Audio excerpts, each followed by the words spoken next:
Au nom du Père et du Fils et du Saint-Esprit, ainsi soit-il. Messieurs les abbés, chers pèlerins,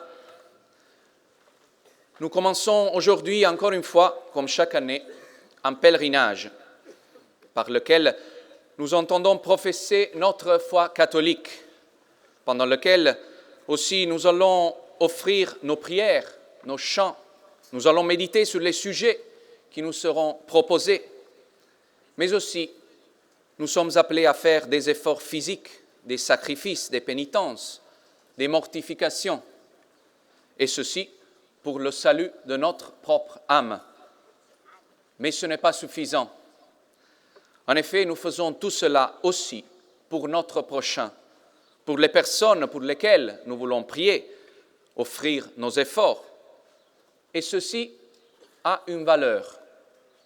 J'ose dire, ça marche, parce que la vie chrétienne n'est pas menée de façon solitaire. Nous vivons en effet en société, et je parle ici en particulier de la société surnaturelle de laquelle tout chrétien fait partie, l'Église catholique militante, qui est, comme vous le savez, le thème choisi pour le pèlerinage de cette année. Cette Église qui crée en nous des liens surnaturels qui sont fondés sur le baptême. Nous vivons donc notre vie chrétienne dans cette société surnaturelle que notre Seigneur Jésus-Christ a fondée et qui est la condition de notre salut. Je dirais plus, notre profession de foi est précisément le reflet de cette appartenance à l'Église.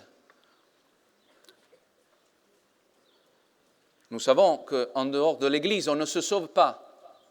Il n'y a qu'à l'intérieur de l'Église qu'il y a les vrais sacrements, la transmission de la vraie doctrine. Et notre vie chrétienne doit par conséquent être précisément une vie d'Église. Elle n'est absolument pas un ensemble d'actes isolés, de cultes, de vertus ou d'autres choses.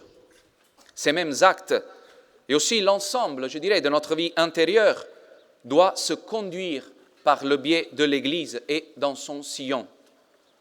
Et remarquez bien qu'aucune crise, aucun désastre qui peut se passer dans l'Église peut nous arracher tout cela, peut nous arracher cette vie d'Église, précisément car c'est notre vie chrétienne même qui est en jeu, et qu'aucune crise passagère, si longue soit-elle, n'a pas le pouvoir d'effacer et d'obscurcir si nous ne le lui permettons pas. Il y a eu, vous voyez, des saints dans l'histoire qui nous ont enseigné la façon de vivre dans l'Église.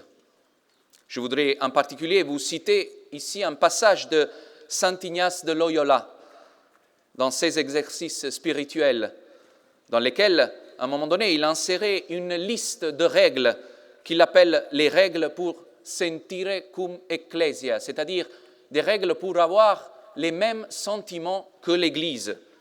Et ceci, je cite, pour avoir un esprit disposé et prompt à obéir à la véritable épouse du Christ, notre Sainte Mère, l'Église hiérarchique. Il utilise ce mot, hiérarchique.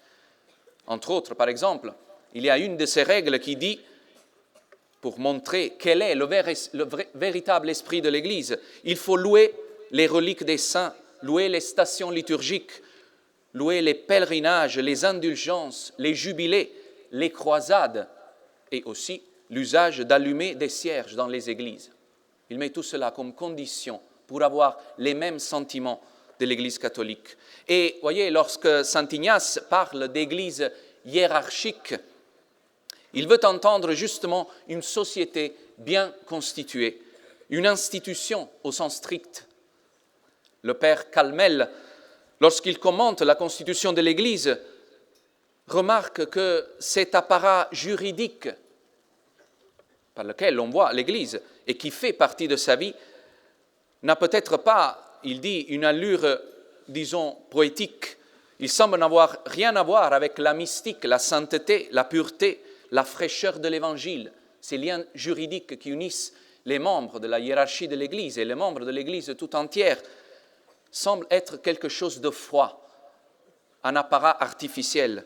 Et c'est de ceci que les modernistes accusent justement l'Église comme institution. Mais il n'en est rien, dit le Père Calmel. Il répond justement que cet appareil juridique, dans son fondement sur l'autorité, tel que notre Seigneur l'a voulu, eh bien c'est là que nous retrouvons le vrai sens de l'Évangile, c'est-à-dire l'intention primordiale de notre Seigneur Jésus-Christ de nous transmettre, au même temps que tous ses enseignements, sa vérité, ses belles paraboles, nous transmettre donc une autorité, justement, un appareil, une institution fondée sur des liens juridiques. Une institution qui sera certes, dans ce sens, perfectionnée au cours des siècles, mais qui seule pourra assurer la permanence de la transmission intégrale de la foi, de la vie morale, de la vie intérieure et même du culte liturgique. Notre saint patron, saint Pie X, fut d'ailleurs un homme d'église, et ceci bien avant qu'il soit pape. Il fut un pasteur d'âme, fut vicaire de paroisse, curé, directeur spirituel d'un séminaire, évêque, patriarche, et ainsi de suite. Dans toutes ces fonctions qu'il remplissait avec sens de responsabilité, saint Pie X avait justement le sens de l'Église. Sa grande humilité qui le faisait apparaître à lui-même indigne de recouvrir toutes ces charges dont il était tour à tour investi, n'enlevait tout de même pas son désir de s'en acquitter pour le bien et le salut des âmes, c'est-à-dire justement pour le bien de l'Église. Et comment ne pas penser aussi à notre vénéré fondateur, Monseigneur Marcel Lefebvre, lui aussi, au témoignage de tous ceux qui l'ont connu et côtoyé pendant des années, un véritable homme d'Église. Quoique paradoxal cela puisse paraître à nos ennemis, à nos détracteurs. Monseigneur Lefebvre, en effet, a souffert et s'est sacrifié pour l'Église catholique. Il a même dû renoncer à sa réputation, si l'on peut ainsi dire. Lui qui a passé toute sa vie à obéir aux autorités de sa congrégation, les Pères du Saint-Esprit, et aux autorités du Saint-Siège. Et par cette même obéissance à la loi éternelle, au dogme de la foi et de la transmission intégrale de la vérité catholique, ce qui est le but même de l'Église, rappelons-le, eh bien, il a été pour cela traité de rebelle, de désobéissant, accusé d'avoir fondé un séminaire sauvage, lui qui, plus que tous ses ennemis modernistes, avait le sens de l'institution, de la hiérarchie, de l'ordre. Lui, Monseigneur Lefebvre, qui s'était battu au concile contre la peste de la collégialité, dont nous voyons aujourd'hui sa fille, qui est la synodalité, justement, il a combattu tout ça pour réaffirmer le primat du souverain pontife. Cet homme-là, cet archevêque héroïque, a été traité en désobéissant du souverain pontife, et ceci pour amour de l'Église, de la transmission de la doctrine, la transmission du sacerdoce. L'Église est en effet un signe de contradiction par rapport au monde, tout comme notre Seigneur Jésus-Christ lui-même. Et Monseigneur Lefebvre s'est battu durant toute sa vie contre le libéralisme philosophique, politique, doctrinal, et ceci précisément parce que l'Église, puisqu'elle s'oppose au monde, doit être antilibérale. Si le libéralisme aujourd'hui a changé de nom, s'il se présente sous des formes plus élégantes qu'au XIXe siècle, semble peut-être changer d'objet, il n'a toutefois pas disparu. Et il est non moins dangereux qu'à l'époque du pape Saint Pie X et à l'époque de Monseigneur Lefebvre. Aujourd'hui, plus que jamais, si nous voulons rendre un service à l'Église, c'est à cet esprit libéral, individualiste, relativiste que nous sommes appelés à mettre un frein par l'intégrité de notre profession de foi, mais aussi par notre désir croissant de sanctification personnelle, de mortification, de séparation d'avec le monde et de ses attraits. Alors, voyez, chers pèlerins, le combat de la fraternité Saint Pie X est un combat pour l'Église. Si nous demeurons fidèles à l'héritage de notre fondateur, nous avons l'assurance de rester fidèles à l'Église, quoiqu'un tel attachement puisse paraître paradoxal, encore une fois, aux yeux de nos ennemis et de nos détracteurs. Et alors, soyons-en bien convaincus, un tel combat devra être forcément institutionnel. Il doit supposer l'exercice de l'autorité, même chez nous, dans la fraternité, et par conséquent, l'obéissance à ses supérieurs, à l'ordre juridique que nous cherchons de reproduire à l'intérieur de nos rangs, face à l'effondrement de l'autorité auquel nous assistons dans l'Église, d'ailleurs, comme dans le monde entier. Le combat pour la tradition ne doit pas être un combat désordonné, éparpillé, purement individuel. Voilà pourquoi Monseigneur Lefebvre ne s'est pas borné à nous transmettre un enseignement, à donner des beaux sermons, ni même à ordonner des prêtres, des évêques, comme ça, sans but, sans ordre. Mais il a voulu fonder, et ça c'est l'action principale et plus importante qu'il a accomplie, il a voulu fonder une société sacerdotale pour reproduire, tant que l'on peut, l'esprit de l'Église. C'est-à-dire qu'il nous a donné un appareil juridique, c'est-à-dire qu'il nous a donné une autorité, nous a donné des supérieurs. La crise qui ravage aujourd'hui l'Église n'est certainement pas terminée, bien au contraire. Elle dure depuis trop longtemps et il y a le risque bien concret de s'en décourager, d'en être fatigué, d'avoir le désir de déposer les armes, de se calmer, de se rendre à une prétendue évidence. On pourrait se dire, ces hommes d'Église, ces autorités, ils sont la majorité. L'Église a probablement changé et je dois m'adapter. Eh bien, non, chers pèlerins, le moment n'est pas venu de déposer les armes. Je dirais sans rhétorique qu'il n'y a rien de plus enthousiasmant de la période troublée que nous vivons aujourd'hui et qui n'est pas près de finir. Ce combat que nous menons est probablement prévu par la providence divine pour réveiller nos consciences, pour renforcer et solidifier notre foi, pour nous encourager à opposer notre vie vertueuse et mortifiée à l'impureté et à l'égoïsme qui ravagent le monde qui nous entoure et dans lequel nous sommes appelés à vivre, en ayant toutefois le devoir d'être le sel de la terre, la lumière de ce même monde. Cette période troublée, qu'on peut appeler enthousiasmante, nous relie en quelque sorte aux catholiques des temps anciens, des temps des autres crises qui ont ébranlé l'Église. Pensons en particulier à la crise arienne, il y a tant de siècles, pendant laquelle il y avait des endroits comme des villes telles qu'Alexandrie ou Constantinople, qui étaient complètement dans les mains des hérétiques. À l'intérieur de ces villes, il n'y avait plus d'églises qui ne soient pas en leurs mains. Et les catholiques étaient obligés de célébrer le culte dans des maisons privées, parfois cachées ou sous les tentes, comme nous aujourd'hui. Quels étaient les moyens qu'avaient ces chrétiens de l'époque? Ils avaient les dogmes transmis par la tradition qui les confortaient et qu'ils professaient. La foi dans le Christ, vrai Dieu et vrai homme, consubstantiel au Père, c'était le combat durant la crise arienne.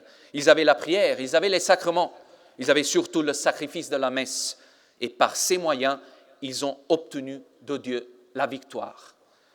Qu'avons-nous aujourd'hui, chers pèlerins, 16 siècles après? Eh bien, nous avons aujourd'hui les mêmes moyens, nous avons la même foi, nous professons les mêmes dogmes, nous prions avec les mêmes formules, nous célébrons le même culte, le même sacrifice de la messe. Nous la célébrons, oui, avec les mêmes paroles. Nous aurons un jour certainement donc la même victoire. Saint Ignace, que je vous citais tout à l'heure, parlait des signes qui montrent qu'on a les mêmes sentiments de l'Église. Il parlait du jubilé. Nous avons cette année, comme vous savez, l'occasion de célébrer ce jubilé à Rome pour montrer à l'Église tout entière que nous sommes liés à elle. C'est pourquoi vous êtes tous invités à vous unir à ce témoignage de la foi que fera la Fraternité Saint-Pédis à Rome le mois d'août prochain. Ce sera le meilleur témoignage de notre attachement à la foi catholique et au siège de Pierre. Saint Ignace parlait ensuite des pèlerinages.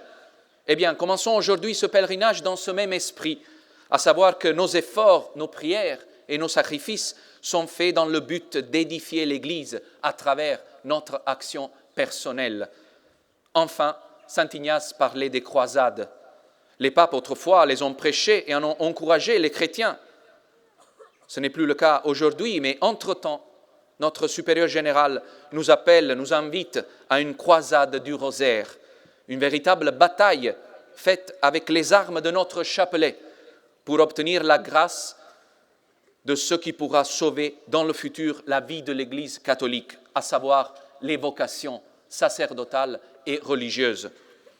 Les vocations sacerdotales, dans l'intuition géniale et réaliste de Monseigneur Lefebvre, sont effectivement le moyen par lequel l'Église se relèvera de la crise qui l'afflige aujourd'hui.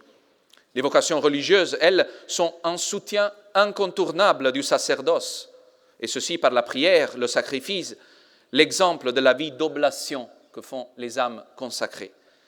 Ayons donc le désir concrétisé par la prière de l'éclosion de nombreuses vocations dans nos foyers, dans nos écoles, dans nos paroisses. Ce sera là, encore une fois, un signe de notre amour pour l'Église. Et notre exemple de fermeté dans la vertu et de désir de sanctification fera naturellement naître autour de nous le désir de se consacrer particulièrement à Dieu par le sacerdoce ou par la vie religieuse. Et enfin, dans cette vigile de Pentecôte, invoquons le Saint-Esprit consolateur pour qu'il nous obtienne l'amour pour la vérité, un amour sans borne pour la Sainte Église catholique romaine, pour que ses autorités reviennent un jour à accomplir fidèlement leur mission de conduire les âmes de ses enfants à la patrie céleste et bienheureuse que notre Seigneur Jésus-Christ nous a préparée par sa crucifixion et sa mort pour nous. Au nom du Père et du Fils et du Saint-Esprit, ainsi soit-il.